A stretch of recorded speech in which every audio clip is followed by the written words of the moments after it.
Welcome back. It's our community and the neighbors are here. I'd like for you to meet Lindy Robinson. And Lindy is the Dean of the Business Division here at Johnson County Community College, and one of her major responsibilities is the Hospitality and Culinary Academy. Yes? Yes, it is. And see, she smiles when she says that, because that's sort of your field, is it not? It is, Mary. That's where all my industry experience was. Now, I know that it's hospitality and culinary. Let's start with hospitality, because I know that's your field. What is, other than saying hi and being nice and shaking hands, what is hospitality? What does that entail? Hospitality really is we could start with the innkeeper's law. Goes all the way back to when people started traveling, and innkeepers had an obligation to the community to put them up. And that law holds today. So hospitality grew out of... In other words, there's always has to be some room at the inn. Always has to be some room at the end. That's right, actually, and it still holds. And what it really is, it's providing services for people when they're traveling. So hotel, it has expanded out to resort. It's expanded to country clubs. You know, I mean, it just keeps going. Well, do most big hotels have a hospitality manager or a hospitality? Is that a... They have a general manager, and then they break it into different departments. So they have a housekeeper. Right. They have a general housekeeper, and they have a food and beverage director. Right. They have a chef. Right. They have an engineer. So do they have a hospitality person usually, or does they're somebody... all considered hospitality employees. I see. Well.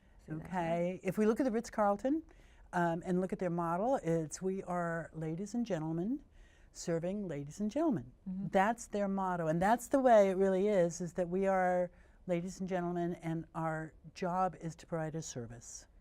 So that is really part of the training here, besides just culinary. Absolutely, yes. Well, that's kind of interesting, because even a chef is a hospitality person to some degree. And actually, culinary falls under the big umbrella of hospitality. When we look at it, we would make that the overarching term for the industry, and then we break it down into hotels, country clubs, resort, amusement, restaurants.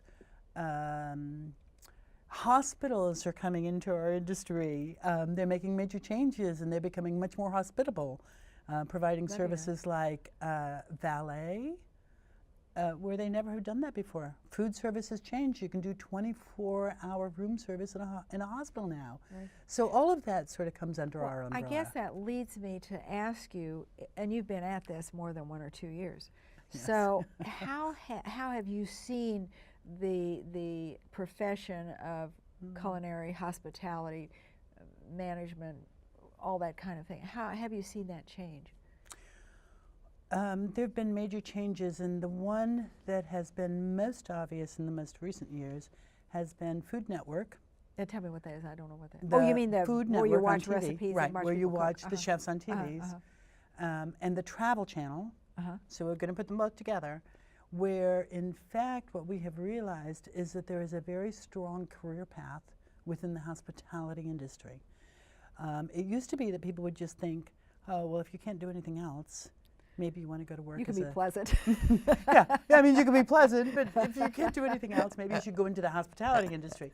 It's big business. Yeah. In fact, I just got done doing a lot of research, and in China, it is their growth industry to the tune of $22 billion industry. I mean, over 200 million rooms, hotel rooms in China, and it's growing.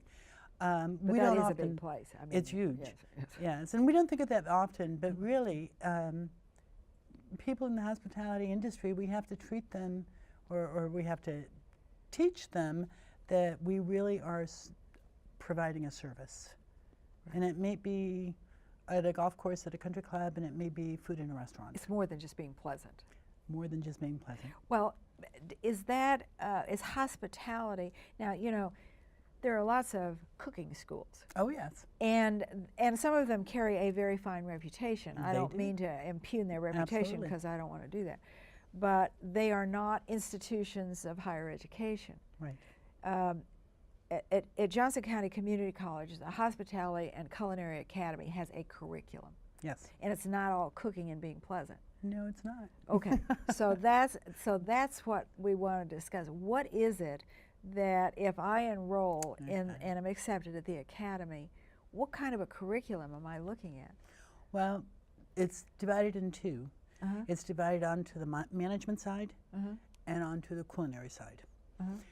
Chefs can no longer just stay in the back of the house cooking. They have to have people skilled to be able to come to the front of the house and speak with customers and maybe help a catering director write a menu for a wedding. There are a lot of different interactions where chefs now have to come to the front, and the public expects that. The opposite side of it is that to run a hotel, you're almost running a mini city. Well, you are. Exactly. I don't think it's almost. I think you are. Right. I mean, it's just like a little city with garbage pickup and laundry. When you think about it, the only thing that they don't have, and the exception in the industry, is cruise lines, where they do have medical. But for the most part, a hotel doesn't have medical. No, but they usually have somebody on call. They have somebody on call. Yeah. They have a partnership with a doctor, with a hospital. And so we have to teach them management courses, such as one of the courses I taught for years that was one of my favorite was accounting. It doesn't matter whether you want to open a bed and breakfast, if you want to open a restaurant, if you want to become a manager of a resort. If you can't keep that door open and make money, it's easy to go broke. Yes. You know what? I don't care how talented you are. Yeah. So we have to take some very talented, creative individuals, whom they normally are, fun-loving, creative, great individual students, but we have to put that sort of serious business side to it. Well, they have to be something of a chief operating officer. Yes. I would think. Absolutely. And they have to be able to put together a budget. Oh, yeah. And they have to be able to know how to, I don't know how to put this, perhaps reuse, not reuse, because that doesn't sound right, to fix foods in different ways so they don't cut down the waste. I guess that's a better. Absolutely. You know, and that's all very important. So what kind of classes am I going to take? So you'll take an introduction to the industry. We'll start you with an introduction, and it's on two sides. One is an introduction to the industry, just to get an idea as to how broad we are. Haven't cooked anything. Okay. Okay. To just really give you an idea whether or not you want to be a hospital chef, an assisted care facility, manager. Maybe you want to work for someone like Worlds of Fun. It's just an overview of the broad industry itself. At the same time, we make you take sanitation. National Restaurant Association standards. It's a national certification because we want everyone who's in our labs, in our kitchens, to understand sanitation. It's and there are other things that have to be sanitary other than your hands. Yes, absolutely. So we start with an intro, but then we move into and we break that into culinary and/or management. On the management side, you're going to do a course on marketing, accounting. It's going to be cost accounting and managerial accounting. You're going to do a supervisory management course where we learn the basic theories behind management, but more importantly, we're going to learn how to apply it. So it's really sort of a mini business school. Yes, it is. It is. Yeah, it is. Well, what do most of the students really want to do? What kind of culinary art are most of them interested in? Are they want to go in a high-end restaurant, in a restaurant like Worlds of Fun that just churns out the food and lots of it? Do they want to go into hospitals? Do they want to do things like in a school? You know, at the community college, you have a number of different kinds of restaurants. Yes, here. we do. What do they do? What do they want to do for the most part? You know, as diverse as the industry is, so is our student. Really? The truth is, we have students that come in and say, I absolutely want to work in a hospital. I want to be a hospital chef because probably have the best benefits. Well, that's and true. Yes. probably have the best work week. Okay, it's a That's Monday through also Friday true. work week. Hours are tough. Hours are tough in the industry. Yes. They are. We You have gotta other have a pair of students. comfortable shoes. Oh yes, absolutely, yes. And be very protective of your knees. Yes. But we have other students that come in and they don't know what they want to do. They think maybe they want to own their own restaurant. We don't necessarily encourage that because it's such a hard tough hard industry. go. And you have to have some good experience before you can really do that. Right. You have to work for somebody that's good for And a while. that really, Mary, is what we try to advise them is let's get some work experience, go out and learn some lessons at somebody else's expense for a while. Yeah. Good lessons and bad lessons. Exactly, exactly. You know, on both sides of it. And you can also be a pastry chef, too. Yes, you could. Do you have well, I happen to know that you sell the pastries once a week, and they're really very good. So, but do we have many people that want to be pastry chefs? Actually, our pastry program is training what we consider pastry cooks, not pastry chefs. I see, okay. Okay, pastry chef at a very different level. Many more years of experience, many more years of experience. It is an art to It be is truly a true pastry chef. Yes. Is a real art with a They lot are. of years.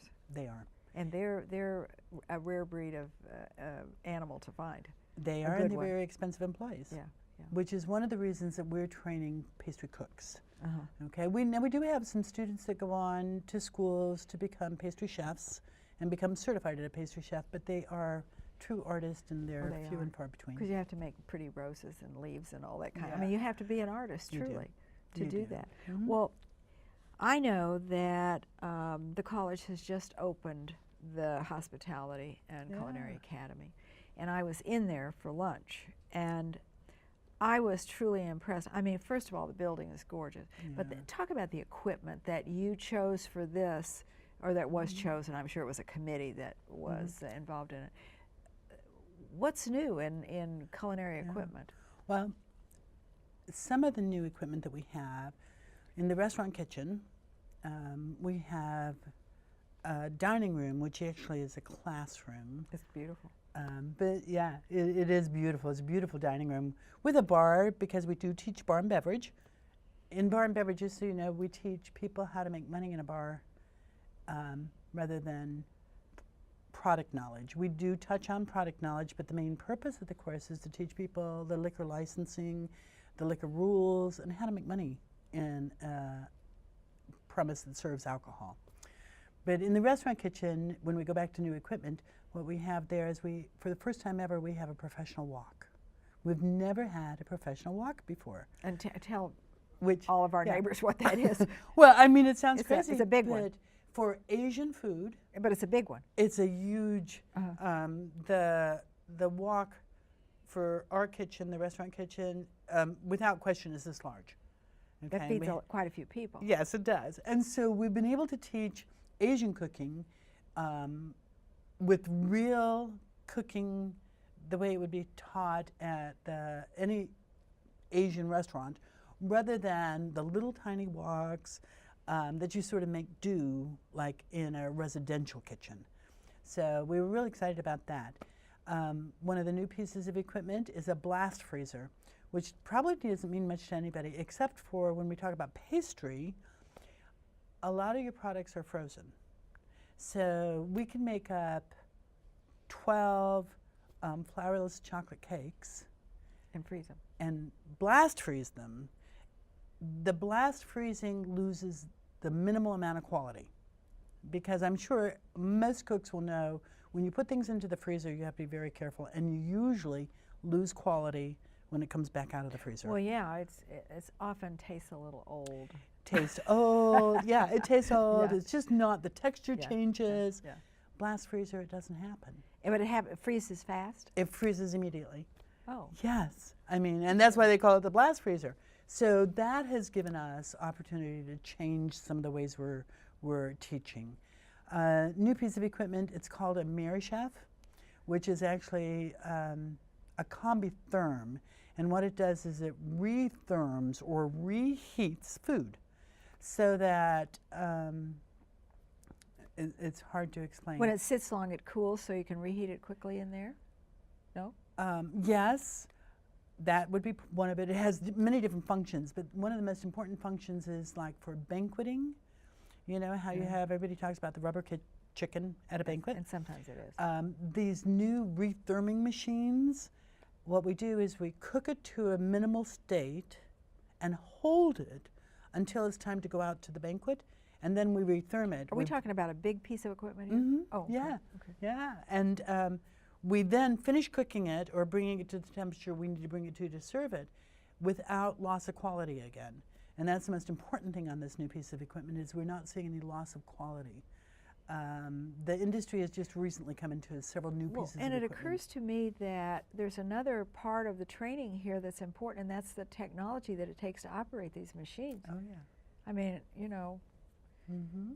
it isn't just, I mean, if you told me this morning you got to cook for 1,000 people, I'd be looking for a window to jump out of. I mean, I'm thinking, oh, I don't do. So your commitment to the profession is important too. Yes. You have to like, because the hours are long. They are. It's tough going to stand on your feet all the time. It is. It's also tough to keep dreaming up new menus that keep people interested and attract. They've got to come back more than once. Oh, yes. So all those things take a lot of focus and a lot of commitment.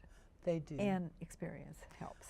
But Mary, I can tell you, when you talk to the successful people in the industry, whether they be a hotelier or restaurateur or a chef, and we deal with all three of those types of students, and you ask them, would you do it again? The answer is absolutely yes, if they were successful. They stood on their feet 18 hours a day. They worked 5 days, 7 days, 10 days, stretches. I like what you do. But they are passionate and love what they do. And it's one of the things we do in the intro class. We start with students and it's sort of interesting. We say, you know, one of the saddest things to us would be is if you went to a job every day that you didn't like. Oh, tell me. Right? That's right, of course. Well, you know, there are lots, as we said before, there are lots of cooking schools. Mm-hmm. And some of them are just cooking schools. You learn how to cook. Mm-hmm. Now, this is an institution of higher education. So the curriculum here is different. In a regular, just a cooking school, like the Cordon Bleu, for example, they don't teach all this other stuff. No, they don't. See?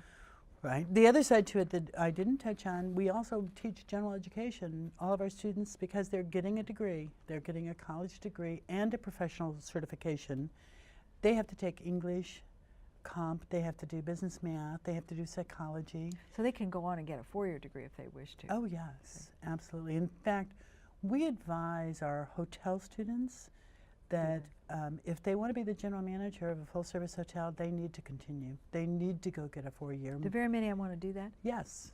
The hotel program is very popular, actually. The hotel degree is popular.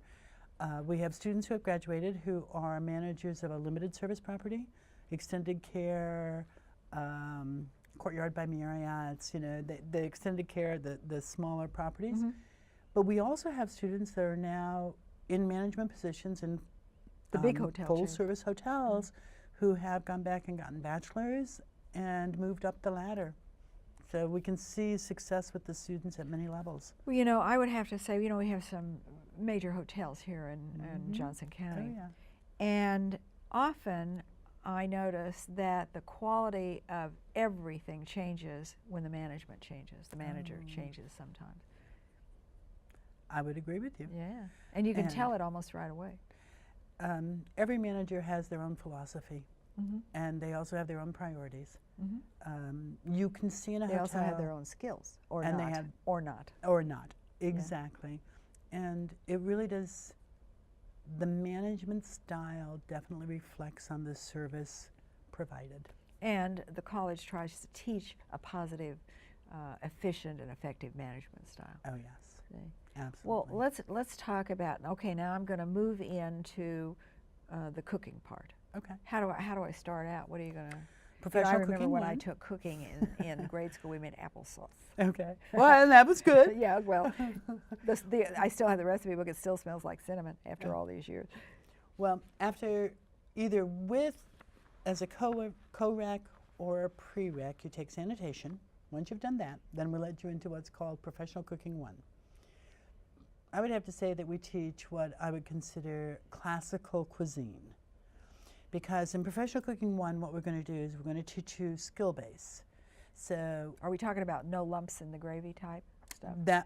No lumps in the gravy, but what we do is we start with, let's just start with the classical cuts. A julienne. Of whatever, vegetables. Of vegetable or whatever, but a julienne is a 2-inch long, 1/4 of an inch square piece of carrot or celery or potato or whatever the the Yeah. food is. Well, see, that's kind of interesting because I didn't realize there were standards for Oh, yeah. cutting. If you Yes, know. there are. And see, I didn't realize that. Exactly, and a lot of people don't understand that's I classical just cuisine. whop it up. The difference Yeah. is, if you have a soup served to you that has a garnish on it that is a julienne and it's all uniform and it's all cut properly, Mary, It looks nice. it's gorgeous. But the general public doesn't know that's the reason why.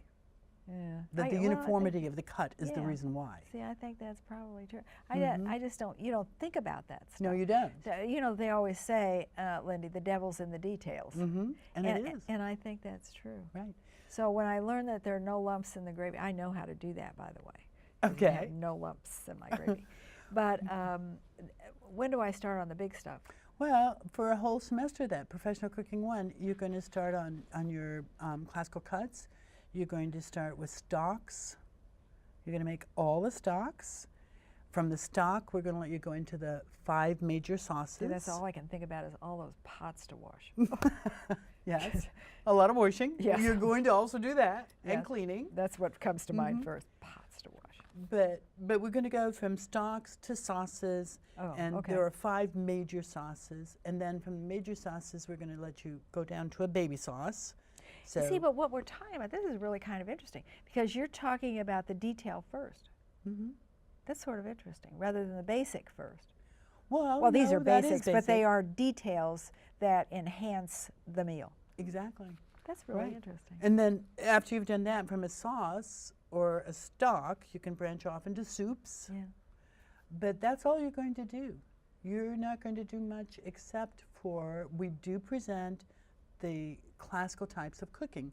So such as we do a saute lab. It doesn't matter to us whether you're sauteing beef or chicken or fish or vegetables or potatoes. Saute is saute. And behind saute means high heat, short time. In Watch out order- that you don't burn it. Right, exactly. And so we're going to teach you how to saute. If you can saute one item, you should be able to saute any Anything. item. All right? So let me just pull out that thread. What you really are doing is going slow, being sure that the lessons are learned and learned correctly and learned well before they branch out into a full-fledged cook or chef or whatever they want to be. Oh, yeah. So that's and they also have to learn to work with others in the kitchen. Yes, because once they come out of Professional Cooking 1, and every one of our cooking labs has a proficiency test, an actual cooking test at the end of the semester, that they have to produce a certain quality level of food or they don't pass the class. Uh-oh. Okay? Well, so we're talking, we're talking about a professional degree, but we're also talking about an academic bent to that professional degree, to that, it's somewhat vocational. Yes. We're talking about a vocational degree with an academic base. Or we would call it a competency-based. Well, and So, see, same- but right. that's important because we're not turning out here at the college, we're not turning out people that are, as they say, one-trick ponies. Oh, no. So, and that's really interesting. And this takes me 2 years, right? 3 Oh, it takes 3. years. Okay, well, see, that's important too because that third year is important. Oh, But you very still get an important. associate's degree. Yes, they still get an associate's But it degree. takes them a whole year longer to do it. And that's because it's an apprenticeship, Yeah. an American Culinary Federation apprenticeship. What is the graduation rate employment? Oh, 100%. For every student that wants to be employed, they're employed before they graduate. Now, occasionally we have some people that will make it all the way through the culinary apprenticeship that want to go on. They want to become a food scientist. That's good. And that's great. We have a partnership with K-State for them to do that. Or they have decided that they wanted to learn the fundamentals of culinary, but where they really want to be is management. And so they go on to a 4-year for a business degree. Yeah, and sometimes they have hotel management degrees Exactly. that incorporate those Right. kinds of things. Yeah. But for the most part, Mary, 100% of our students that graduate are already employed and in the industry. Normally, they stay where they've done their apprenticeship for 2 years because they're promoted to the sous chef position. They work there for 2 years, and then the trend that we usually see is they leave Kansas City. That's too bad. It's not. You don't think so? And then do Not they at come all. back? Well, maybe they come back. Because they go up to Chicago, they go to one of the big food Oh, yeah. cities, Well, Miami, that is Chicago, New York, That is good. San Francisco, you know, one of the big food cities, which we're great, but we're not one of the big food cities. They're out there. And then the next trend we see, which is great, and I love it, and it happened just recently again, they want to start their family, they move back to Kansas City and open So a they get 'em restaurant back. like Blue Stem Yeah. or Rye. Rye, because the Geralt couple Garrett's, owns. right. Exactly, Uh-huh. right. Or Ryan, who just opened up, and oh my word, I can't believe I forget the name of this restaurant. He just opened. I don't know, but I know that there are an awful lot, because when I eat out, sometimes I chat with the chef will come out, you know, and a lot of them are graduates of this program. They're everywhere. So yeah, they are everywhere. They are. And I see, to me, Johnson County Community College offers such an expanded opportunity in the hospitality and culinary field. And I think that no matter what facet of that field you're interested in, you can take that track as you move along, and the goal is always in mind. And I think, because I know that the counseling staff and everything, they stick right with these people. And what's the average age? Are they a little older? They're older. Yeah, In 25, fact, 26. About 27, 28. Yeah, and they know what they want to do. They so, know, and yeah. most of them have worked in the industry a couple of years. They, And they have need to been do out better. there, they understand it. and they want to do better. Surprisingly enough, we have about 35% that already have bachelors. Well, see, and they're going back to do something they probably have always wanted to do. Right. So I have to say, as I say thank you to Lindy Robinson, who's Dean of the Business Division here at Johnson County Community College, and a professional in the hospitality and culinary area. It's a really interesting program, and it offers options and opportunities and a chance for an interesting career. And I would say congratulations, Lindy. Thank you. And the college is always to be congratulated, because we who live in Johnson County are always proud to say it's our college. And Lindy is our neighbor, the college is our amenity, and I am delighted to see you as we talk together about our community. So thanks for being with us, and I'll see you soon again.